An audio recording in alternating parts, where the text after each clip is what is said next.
ఎక్కడికైనా గ్రామాల్లోకి వెళితే రైతులకు జరిగినటువంటి నష్టంతో పాటు గ్రామాల్లో భారీగా వర్షం రావడంతో కొన్ని దగ్గరలో నీరు చేరి లోతట్టు ప్రాంతాలు జలమయమయ్యాయి. వాళ్ళని పునరావాస కేంద్రాలకు తరలించడం కానీ, వాళ్ళకు అవసరమైనటువంటి భోజన వసతి సదుపాయాలు కల్పించడం కానీ ఎక్కడా కూడా ఇటు ప్రభుత్వం కానీ, ఇటు అధికారులు కానీ, అధికార పార్టీ నాయకులు కానీ అందరూ కూడా వైఫల్యం చెందారు. ఇటువంటి పరిస్థితుల్లో ఏది ఏమైనా ఈ జిల్లాలో వైఎస్ఆర్ కాంగ్రెస్ పార్టీ శ్రేణులు అధికారంలో లేకపోయినా, ప్రతిపక్షంలో ఉన్నా ప్రజలకు సంబంధించి ఎక్కడైతే అవసరం ఉందో వాళ్ళకి సేవలు అందించడంతో పాటు అవసరమైనటువంటి భోజన వసతి సదుపాయాలు కల్పించి ప్రజలకు అండగా నిలవడం జరిగింది. జిల్లా వైఎస్ఆర్ కాంగ్రెస్ పార్టీ శ్రేణులకి ఈ సందర్భంగా హృదయపూర్వకమైనటువంటి అభినందనలు, ధన్యవాదాలు తెలియజేస్తున్నాను. ఈరోజు గ్రామాల్లో పర్యటిస్తే రైతులకు సంబంధించినటువంటి నారుమళ్ళు పూర్తిగా దెబ్బతినిపోయాయి. దాదాపుగా నారులు మునిగిపోయాయి. కొంతమంది వరి నాట్లు పూర్తి చేశారు. వరి నాట్లు పూర్తి చేసినటువంటి రైతులకైతే అవి కొన్ని దగ్గర పనికి రాకుండా పోయాయి. ఈరోజు దాదాపుగా వరి నాట్లు పూర్తయినటువంటి వాళ్ళకి 7,000 నుంచి 8,000 రూపాయలు ఎకరాకి ఖర్చు పెడితే దానికి సంబంధించినటువంటి నాట్లకైతే ఏమి, వేసినటువంటి యూరియాకైతే ఏమి, వీటికి ఈరోజు ప్రభుత్వం ఎక్కడా కూడా గతంలో ఇచ్చినటువంటి మోంతా తుఫానుకు పక్కన పెడితే మొక్కుబడిగా ఈరోజు ఏదో రావడం చూడటం తప్ప ఈరోజు గత ప్రభుత్వంలో రైతు భరోసా కేంద్రాలకు సంబంధించినటువంటి ఏదైతే ప్రతి గ్రామంలో ఒక విలేజ్ అగ్రికల్చర్ అసిస్టెంట్ ఉన్నాడో వాళ్ళ సేవలను వినియోగించుకోవడంలో వైఫల్యం చెందడంతో పాటు ఏదో ఒక విధంగా డబ్బు ఎగ్గొట్టాలి రైతులకి, మరలా పూర్తి స్థాయిలో కనుక ఎన్యూమరేషన్ జరిగితే వాళ్ళకి డబ్బులు ఇవ్వాలి కాబట్టి, నష్టపరిహారం చెల్లించాలి కాబట్టి, నష్టపరిహారం చెల్లించకుండా రైతుల మానాన రైతులను గాలికి వదిలేయాలనేటువంటి దుర్మార్గమైనటువంటి ఆలోచన ఇటు కూటమి ప్రభుత్వం చంద్రబాబు నాయుడు చేసేటువంటి పరిస్థితి. ఎందుకు చంద్రబాబు నాయుడు గారు ఈ విధంగా చేస్తున్నారో, ఎంత నిర్లక్ష్య వైఖరి అవలంబిస్తున్నారో ఈరోజు దాదాపుగా నారుమళ్ళీ దెబ్బతినిపోయాయి. గతంలో మేము గర్వంగా చెప్తున్నాం, డిసెంబర్ 7వ తేదీ గత 2023లో ఇదే విధంగా తుఫాను వస్తే, వర్షాలు వస్తే ఆ రోజు నేను వ్యవసాయ శాఖ మంత్రిగా ఉన్న జగన్మోహన్ రెడ్డి గారు ఆదేశాలు ఇచ్చాడు. వర్షం ఆగిపోయే లోపల ఎక్కడెక్కడ నారుమళ్ళు దెబ్బతింటాయని ముందుగానే అధికారుల చేత ప్రణాళిక సిద్ధం చేయించి 9వ తేదీ కల్లా పక్కన ఉన్నటువంటి కర్ణాటక రాష్ట్రం నుంచి, తెలంగాణ రాష్ట్రం నుంచి మన దగ్గర ఉన్నటువంటి వాళ్ళతో పాటు ఏపీ సీడ్స్కి బాధ్యత అప్పచెప్పి వాళ్ళ ద్వారా విత్తనాలు సేకరించి 9వ తేదీ 10వ తేదీ నుంచే విత్తనాల పంపిణీ ప్రారంభించడం జరిగింది. ఈరోజు ఆ పరిస్థితి కనిపించడం లేదు. కనీసం ఈ జిల్లాకు సంబంధించిన తీవ్రమైనటువంటి నష్టం జరిగితే చంద్రబాబు నాయుడు గారు ఏమన్నా సమీక్ష చేశాడా, ఏమన్నా ప్రకటన చేశాడా? రైతన్నా మీకోసం అని చెప్పి అనేక రకాలైనటువంటి కార్యక్రమాలు నేను నిర్వహిస్తున్నానని చెప్పి గొప్పలు చెప్పుకోవడం తప్ప ఎక్కడన్నా రైతాంగాన్ని గురించి ఆలోచన చేసేటువంటి పరిస్థితి ఉందా? రైతుల్ని పట్టించుకుంటుందా? రైతుల గురించి ఆలోచన చేస్తుందా? కాబట్టి కూటమి ప్రభుత్వానికి వ్యవసాయం అంటే నిర్లక్ష్యం, రైతులంటే ఏహ్యభావం అనేటువంటిది మరొకసారి స్పష్టమైంది. దాంతోపాటు ఈరోజు గ్రామాల్లో పర్యటిస్తే యూరియా కష్టాలు, సిగ్గుపడాలి. చంద్రబాబు నాయుడు ప్రభుత్వం సిగ్గుపడాలి. ఎందుకంటే యూరియా అనేటువంటిది రైతులు ఎంత అవసరమైతే అంత వాడతారు. రైతులేం అనవసరంగా వాడేటువంటి పరిస్థితి ఉండదు. కానీ రైతులు ఎక్కువ యూరియా వాడుతున్నారనే నెపంతో ఎప్పుడు లేనటువంటి విధంగా చంద్రబాబు నాయుడు గారు యూరియా కార్డులు ఇచ్చి వ్యవసాయం మీద, రైతుల మీద తనకెంత నిర్లక్ష్యం ఉందనేటువంటిది మరొకసారి తన భావాన్ని, రైతు వ్యతిరేక అనేటువంటి భావాన్ని మరొకసారి చాటు చెప్పుకున్నాడు. ఈరోజు మీరు కార్డులు ఇచ్చారు, వాళ్ళు తీసుకుని ఆ కార్డులు వెళితే ఈరోజు దుకాణాల దగ్గరికి పోతే దుకాణాల్లో ఏమంటున్నారు? యూరియా ఒక బస్తా రాస్తున్నారు. దాంతోపాటు మీరు ఖచ్చితంగా గుళికలు కొనాలి, బస్తాకు మీకు కావాలంటే 350 రూపాయలు డబ్బులు చెల్లించాలి. అంటే ఒక బస్తాకు 900 రూపాయలు వసూలు చేసి యూరియా బస్తా ఇచ్చేటువంటి పరిస్థితి. అది కూడా అక్కడ ఎంటర్ చేసి 3 బస్తాల్లో ఎంటర్ చేసి. అంటే మీరు తీసుకున్నటువంటి నిర్ణయాలు రైతులకు మేలు కలిగిస్తున్నాయా? రైతుల్ని దోపిడీకి గురవడానికి మార్గం సుగమం చేస్తున్నారా? దళారులు, వ్యాపారులు, ఎరువులకు సంబంధించినటువంటి దుకాణదారులు వీళ్ళ కోసమే మీరు పనిచేస్తున్నారు అనేటువంటి అనుమానం ఈరోజు ఖచ్చితంగా కలిగేటువంటి పరిస్థితి రైతుల్లో ఉంది. యూరియా కావాలి అంటే ఒక పక్క షాపుల్లో దోచుకుంటున్నారు, ఒక పక్క సొసైటీలకు కానీ వాటికిస్తే సొసైటీ ప్రెసిడెంట్ కానీ సొసైటీకి సంబంధించినటువంటి వ్యక్తులు చెప్పేది యూరియా నేరుగా తీసుకెళ్ళి తెలుగుదేశం నాయకుల ఇళ్లలో దించండి, వాళ్ళ ఇళ్ల ముందు వెళ్ళి తీసుకోవాలా. అంటే ఎవరైతే తెలుగుదేశం పార్టీకి దాసోహం ఉంటారో వాళ్ళకి మాత్రమే యూరియా, లేదంటే తెలుగుదేశం పార్టీ నాయకులు దానికి సంబంధించినటువంటి దాంట్లో బ్లాక్ మార్కెట్లో యథేచ్ఛగా ఇష్ట ప్రకారంగా ఈరోజు అమ్ముకునేటువంటి పరిస్థితి ఏర్పడింది. దానిని కనీసం నివారించలేకపోయారు, నిరోధించలేనటువంటి పరిస్థితుల్లో ఉన్నారు. ఈరోజు ఎంత పెద్ద కష్టాలు జరిగితే వాటికి సంబంధించి ఏ విధంగా చర్యలు తీసుకోవాలనుకోకుండా సర్వేపల్లిలో మా పీసోడు వాళ్ళు లెటర్ రాసేసాడు అచ్చెన్నాయుడు. ఏమని? ఈ విధంగా రైతులకు సంబంధించి నష్టం జరిగింది, కాబట్టి మీరు ఆదుకొని ఏమైనా బుద్ధి ఉందా? బుద్ధి జ్ఞానం ఉండేటువంటి వాడు, ప్రభుత్వంలో శాసనసభ్యుడిగా ఉండేటువంటి వాడు నేరుగా వెళ్ళి మాట్లాడతాడా, లేదా ఫోన్లో మాట్లాడతాడా, వాళ్ళ మీద ఒత్తిడి తెస్తాడా, ఒప్పిస్తాడా? మోంతా తుఫాన్లో జరిగినటువంటి నష్టానికి ఈరోజు ఇవ్వలేదనేటువంటి నిందపడేటువంటి పరిస్థితుల్లో కనీసం అక్కడ లేకుండా రోడ్డు మీద నిలబడ్డాం. అక్కడ షట్టర్లు ఎత్తారు, ఇక్కడ షట్టర్లు మూశారు, అక్కడ జనరేటర్ ఎత్తారు, ఈడ కాలువ తవ్వించారు. ఉద్దేశం ఏంది? చంద్రబాబు నాయుడు ఎప్పుడూ ఒక మాట చెప్తుంటాడు, ఏమని? సంక్షోభంలో అవకాశం ఎదుర్కోవాలని. ఆ సంక్షోభంలో అవకాశాన్ని ఎదుర్కోవడానికి ఎక్కడెక్కడ మనం దొంగ బిల్లులు పెట్టుకోవచ్చు ఇరిగేషన్లో అనేటువంటి ఆలోచనలో తిరగడం తప్ప రైతు సంక్షేమాన్ని, రైతు శ్రేయస్సుని పట్టించుకునేటువంటి వాళ్ళు ఎవరన్నా ఉన్నారా ఈ జిల్లాలో? రేపు తీయండి, లిస్టు తీయండి. ధైర్యం ఉంటే ఇరిగేషన్ వాళ్ళని ఎఫ్డీఆర్లో ఎంత పెట్టారో చెప్పానండి. ఈ జిల్లాలో ఉండేటువంటి శాసనసభ్యులు రైతుల పేరిట ఈరోజు ఫ్లడ్ డ్యామేజ్డ్ రిపేర్స్ ఎఫ్డీఆర్ అని చెప్పి పెట్టి ఎంత లక్షల కోట్ల రూపాయలు దోచుకుంటున్నారో ఒక్కసారి ప్రజలకు చెప్తే రైతులే ముఖం మీద కొట్టేటువంటి పరిస్థితి ఏర్పడుతుంది. అంటే రైతులకు సంబంధించి గతంలో మీరు ఏ విధంగా నీరు చెట్టు పేరుతో దోచుకున్నారో, వర్షాలు వస్తే, వరదలు సంభవిస్తే రైతులకు సంబంధించి అండగా ఉండాల్సినటువంటి మీరు వాటిని విస్మరించి ఈరోజు మీ ఇష్ట ప్రకారం దోపిడీకి మార్గం సుగమం చేసుకుంటూ మీరు రైతులను అడ్డుపెట్టుకుని దోచుకునేటువంటి పరిస్థితి ఈరోజు ఏర్పడిందంటే ఇంతకన్నా దౌర్భాగ్యమైనటువంటి పరిస్థితులు మరొకటి ఉండవు. అందుకనే ఈరోజు ఎక్కడెక్కడ చెప్తున్నారు గత ప్రభుత్వంలో ఇరిగేషన్ అని. నేను అనేక సందర్భాల్లో చెప్పా, మరలా ఒక ఛాలెంజ్ విసురుతున్నా. ఈరోజు మీరు విజిలెన్స్ చేత విచారణ చేస్తున్నారు. విజిలెన్స్ విచారణ సరిగా లేదు. ఎందుకు లేదని చెప్తున్నానంటే, విజిలెన్స్ విచారణ ఏ విధంగా ఉంది అనేటువంటిది తెలియాలంటే విజిలెన్స్ అధికారులు ఎవరైతే జిల్లాలో ఉన్నారో, ఆర్ఓలు ఎవరైతే ఉన్నారో, రీజనల్ ఆఫీసర్సు, వాళ్ళని వాళ్ళ దగ్గర ఉన్నటువంటి కాల్ లిస్టు తీయమని ముందు ప్రభుత్వాన్ని. కాల్ లిస్టు తీస్తే వాళ్ళు ఎమ్మెల్యేస్తో, మంత్రులతో ఏ విధంగా అంటకాగుతున్నారు, ఏ విధంగా అసలు విజిలెన్స్ అనేటువంటి విభాగం, ఏసీబీ అనేటువంటి విభాగం ఎవ్వరికి కూడా దగ్గరికి వెళ్ళకూడదు, ఫోన్లలో మాట్లాడకూడదు, వాళ్ళని ఎవ్వరు కూడా ఇన్ఫ్లుయెన్స్ చేసేటువంటి పరిస్థితి ఉండదు. అటువంటిది ఈరోజు వీళ్ళందరూ వెళ్ళి నిద్రలేస్తే వాళ్ళ ఆదేశాల ప్రకారం విజిలెన్స్ రిపోర్టులు తయారవుతున్నాయి. కాబట్టి నేను ఈ ప్రభుత్వానికి ఛాలెంజ్ విసురుతున్నా. నెల్లూరు జిల్లా దగ్గర నుంచి ఎక్కడైనా సరే జగన్మోహన్ రెడ్డి గారి హయాంలో మీరు 2 ఆప్షన్స్ ఇస్తున్నాం మీకు.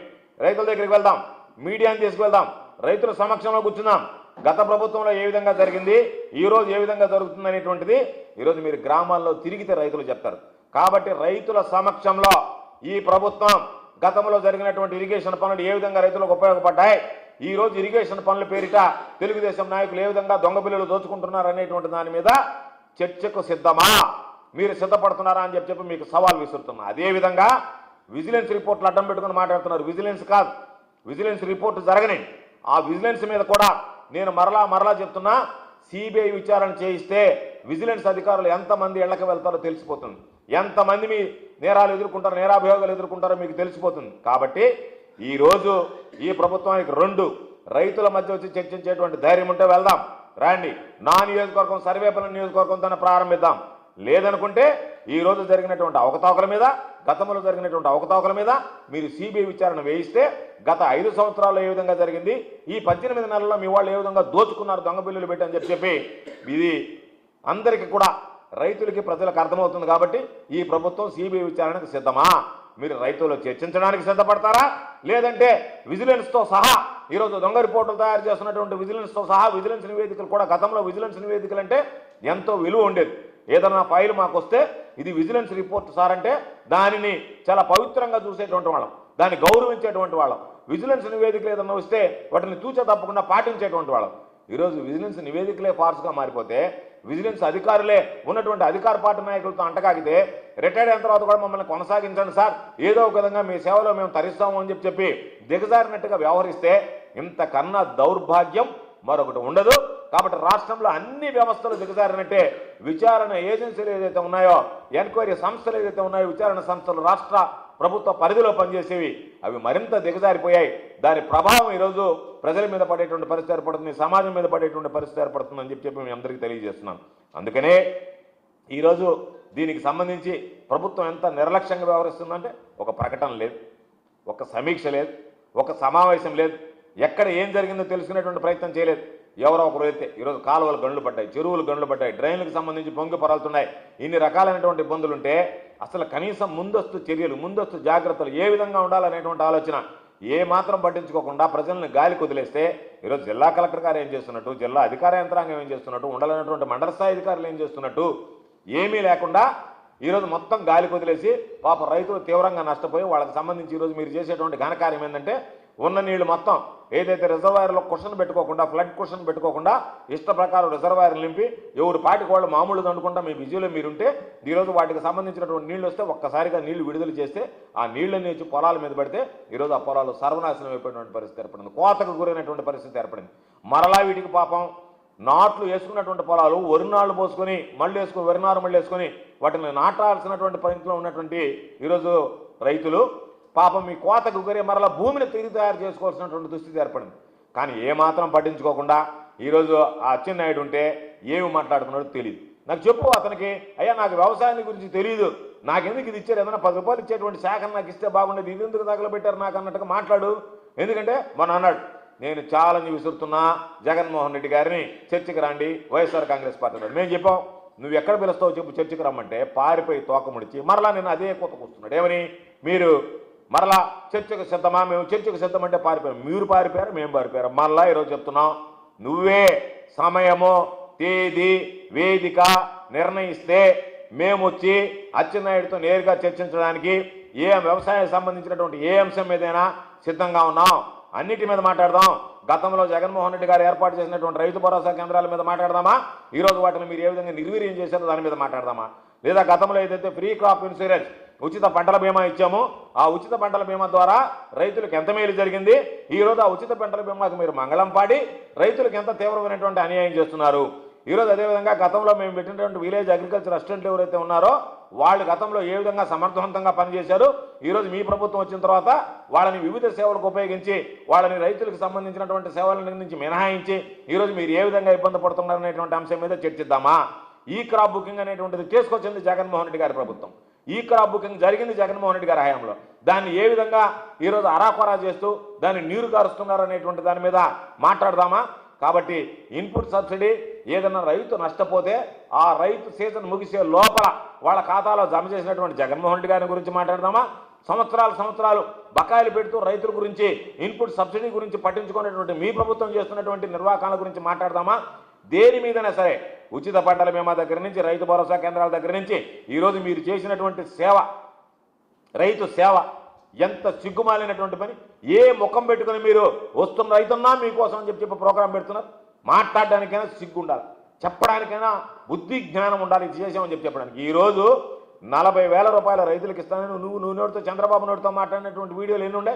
6,000 మినహాయించి 7,500 ఇచ్చారని మాట్లాడేది. ఈరోజు అదే నోటితో ఇస్తున్నటువంటి 6,000 మినహాయించి నేను 14,000 ఇస్తానన్నావు. రైతులకు 20,000 లెక్కన 40,000 రూపాయలు ఇవ్వాల్సినటువంటి నువ్వు కేవలం 10,000 రూపాయలు చేతిలో పెట్టి ఓహో ఆహో అంట దానిలో కూడా 7 లక్షల మందికి కోత పెట్టినటువంటి దీని గురించి మాట్లాడదామా.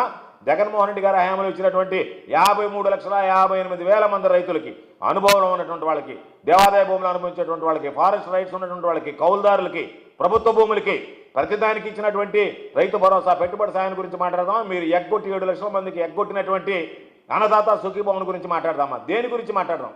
అసలు రైతుల గురించి పట్టించుకునేటువంటి పరిస్థితి ఉందా? ఒక పక్క ప్రకృతి వైపరీత్యాలతో రైతులు ఇబ్బందులు పడుతుంటే ప్రభుత్వం ఏమాత్రం పట్టించుకోకుండా మేనమేషాలు లెక్క పెడుతుంటే ఈరోజు అంతకన్నా దౌర్భాగ్యం ఉన్నటువంటి పరిస్థితులు మనకు ఉండవు. కాబట్టి మీరు దయచేసి ఈరోజు పాపం సర్వేపల్లి అయితే ఏదన్నా అక్రమ సంపాదన అంటే అబ్బా కొడుకులు ఇద్దరు చేస్తారు. సోమిరెడ్డి కొడుకులు ఇద్దరు రంగప్రవేశం చేశారు. ఒక ఆయన ఒక పక్క తిరుగుతుంటే ఇంకొక పక్క తిరుగుతున్నాడు. ఒక ఆయన నేను జనరేటర్ తెప్పించాలంటుండే, అంతే వస్తారు బిల్లులు రేపు జనరేటర్లకి. ఒక ఆయన ఇంకొకటి తెప్పించాలంటే జనాలు ప్రిపేర్ చేస్తున్నారు దొంగ బిల్లులు దోసుకున్నానికి ముందుగానే. అబ్బా ఎక్కడైనటువంటి సేవ చేశారు వీళ్ళని చెప్పి రైతున్న సేవలో తరించారని చెప్పి అక్రమ సంపాదన కోసం అరువులు చేస్తున్నారు. కాబట్టి వాటికి స్వస్తి బలికి ఇప్పటికైనా మీకు చిత్తశుద్ధి ఉంటే ఎమ్మెల్యేలు అందరూ వెళ్ళి, మంత్రులు వెళ్ళి ఈ ప్రభుత్వంతో మాట్లాడి రైతులకు ఏ మేర మేము సహాయంగా ఉండగలమనేటువంటిది మాట్లాడి, గతంలో ఏ విధంగా అయితే నష్టపోయినటువంటి రైతులకి దానికి సంబంధించినటువంటి దాంట్లో నష్టపరిహారం ఇప్పించి రైతులను ఆదుకోవాలనేటువంటి ఆలోచన మీకుంటే తప్పనిసరిగా ఈరోజు నష్టపోయినటువంటి రైతులు, వరి నాట్లు వేసుకుని నష్టపోయినటువంటి వాళ్ళు, వరి కోతకి భూమి కోతకు గురై నష్టపోయినటువంటి వాళ్ళు, నారుమళ్ళు దెబ్బతిన్నటువంటి రైతులు, వీళ్ళందరికీ వెంటనే నారుమళ్ళు దెబ్బతిన్నటువంటి రైతులకు సబ్సిడీతో విత్తనాలు ఇవ్వాలా. ఎవరైతే ఈరోజు కోతకు గురైనటువంటి భూములు ఉన్నాయో వాటికి నష్టపరిహారం అందించాలా. అదేవిధంగా వరి నాట్లు పూర్తయి నష్టపోయినటువంటి వాళ్ళకి నష్టపరిహారం అందించి యూరియా, ఈరోజు రైతులందరూ సిగ్గుపోతుంది ఎక్కడికి పోయినా సరే. ఎన్నడూ లేనటువంటి విధంగా యూరియా కార్డులు ఇచ్చి దేశ చరిత్రలో ఎక్కడా లేనటువంటి విధంగా చరిత్రహీనుడిగా ఈరోజు చంద్రబాబు నాయుడు మిగిలిపోయాడు. కాబట్టి యూరియా విషయంలో రైతులకు సంబంధించినటువంటి కష్టాల విషయంలో మేము స్పష్టంగా చెప్తున్నాం, మీరు వెంటనే నష్టపోయినటువంటి రైతులు ఎవరైతే ఉన్నారో ఆ రైతుల నారుమళ్ళు దెబ్బతిన్నాయో వాళ్ళకి వెంటనే అదును తెప్పే లోపలనే వెంటనే వాళ్ళకి విత్తనాలు సరఫరా చేయాలి. విత్తనాలు సరఫరా చేయకపోతే రైతులు తీవ్రమైనటువంటి ఇబ్బందులు పడతారు. కాబట్టి తక్షణమే మీరు మీనమేషాలు లెక్కించకుండా ఏదో సమీక్షలను లేకపోతే మేము వాటికి సంబంధించినటువంటి ఎక్కడెక్కడ నష్టం జరిగిందో అంచనాలు వేస్తున్నామనో ఇవన్నీ కాకుండా వెంటనే ఈరోజు జరిగినటువంటి నార్మళ్లకు సంబంధించినటువంటి అవగాహన అధికారులకు ఉంది. గ్రామ స్థాయిలో క్షేత్రస్థాయిలో ఉండేటువంటి విలేజ్ అగ్రికల్చర్ అసిస్టెంట్ దగ్గర ఉంది. ఇప్పటికే మీకు అందజేసి ఉంటారు. మీరు వాటిని ఎగ్గొట్టడానికి ఏదో అంచనాలు వేస్తున్నారని చెప్పి కాలయాపన చేసి రైతులను ఇబ్బంది పెట్టకుండా వెంటనే రైతులకు సంబంధించి ఏ మేర నష్టం జరిగిందో నారుమళ్ళు వాళ్ళకి సబ్సిడీతో విత్తనాలు ఇవ్వండి. వరి నాట్లు పూర్తి చేసుకున్నటువంటి వ్యక్తులు ఎవరైతే ఉన్నారో వాళ్ళకి సంబంధించినటువంటి దానిలో వాళ్ళకి నష్టపరిహారం వెంటనే చెల్లించండి. దానితో పాటు కాయగూరల తోటలు, ఆకు తోటలు ఇవన్నీ దెబ్బతిన్నాయి. కాబట్టి వాళ్ళకి వెంటనే ఎంత మేర ఉద్యానవన పంటలు దెబ్బతిన్నాయి, పండ్ల తోటలు దెబ్బతిన్నాయి, వాటితో పాటు ఈరోజు ఆకు తోటలు దెబ్బతిన్నాయి. వీటన్నిటినీ కూడా మీనమేషాలు లెక్కించి కాలయాపన చేయకుండా ఏదో ఒక విధంగా కొద్ది రోజులైతే ఇష్యూ డైల్యూట్ అయిపోతుందిలే, ఆ తర్వాత మనం పట్టించుకోకుండా వదిలేస్తే సరిపోతుంది అనేటువంటి ఆలోచన చేయకుండా దయచేసి జరిగినటువంటి నష్టాలు ఏదైతే ఉన్నాయో ఆ నష్టాలను అంచనా వేసి గతంలో బాకీ ఉన్నటువంటి దానితో పాటు ఏదైతే నష్టపరిహారం మోంతా తుఫాన్లో బాకీ ఉన్నారో దానితో పాటు ఈరోజు జరిగినటువంటి నష్టపరిహారాన్ని కూడా వెంటనే విడుదల చేయాలని చెప్పి వైఎస్ఆర్ కాంగ్రెస్ పార్టీ పక్షాన్ని డిమాండ్ చేస్తున్నాం. యూరియాకి సంబంధించి రైతులకు సమృద్ధిగా సంపూర్ణంగా అందించేంత వరకు ఈరోజు వైఎస్ఆర్ కాంగ్రెస్ పార్టీ రైతుల పక్షాన్ని నిలబడుతుంది. కాబట్టి అన్ని విషయాల్లో గతంలో జరిగినటువంటి మోంతా తుఫాన్లో జరిగినటువంటి నష్టపరిహారం పంపిణీ విషయంలో కానీ ఈరోజు దిత్వా తుఫానుకు సంబంధించి రైతులు నష్టపోయినటువంటి సందర్భంలో వాళ్ళకి అందజేయాల్సినటువంటి ప్రతి ఒక్క విషయంలో కానీ ప్రతి విత్తనాల దగ్గర నుంచి ఎరువుల దగ్గర నుంచి యూరియా అందించడం దగ్గర నుంచి ప్రతి విషయంలో కానీ మిమ్మల్ని తప్పనిసరిగా మెడలు వంచైనా సరే ఒత్తిడి పెంచైనా సరే రైతుల పక్షాన ప్రజల పక్షాన నిలబడి వైఎస్ఆర్ కాంగ్రెస్ పార్టీ పక్షాన పోరాటం చేస్తాం. ఈరోజు ప్రధానంగా చేనేతలు ఎవరైతే ఉన్నారో వాళ్ళ మగ్గాల్లోకి నీళ్లు వస్తే గతంలో మోంతా తుఫాన్లో మొక్కుబడిగా ఎవరో ఒకరు మీకు సంబంధించినటువంటి తెలుగుదేశం వాళ్ళ చేతిలో 10 మందిలో పెట్టి చేతుల్లో పెట్టారు. ఈరోజు తెలుగుదేశానికి సంబంధించినటువంటి చేనేతలు కూడా మాకు రాలేదు అని మాట్లాడేటువంటి బహిరంగంగా మాట్లాడేటువంటి పరిస్థితులు ఉన్నాయి. కాబట్టి అటువంటి పరిస్థితుల్లో చేనేతలు తీవ్రంగా నష్టపోయారు. గతంలో నష్టపోయారు, మొన్న కురిసినటువంటి వర్షాలు కురిసిపోయారు. కాబట్టి వాళ్ళకి చేనేతలకు సంబంధించి నష్టపరిహారం ఇచ్చి ఆదుకోవాలని చెప్పి డిమాండ్ చేస్తున్నాం. దాంతోపాటు లోతట్టు ప్రాంతాల్లో ఉన్నటువంటి ప్రజలు ఎవరైతే ఉన్నారో వాళ్ళ పాపం ఇళ్లలోకి నీళ్లు వచ్చి ఇప్పటికీ ఇబ్బందులు పడేటువంటి పరిస్థితి ఉంది. కాబట్టి ఆ లోతట్టు ప్రాంతాల్లో జలమయమైనటువంటి ఇబ్బందులు, కొంతమంది ఇళ్లు దెబ్బతిన్నాయి, కొంతమంది ఇళ్లు కూలిపోయాయి.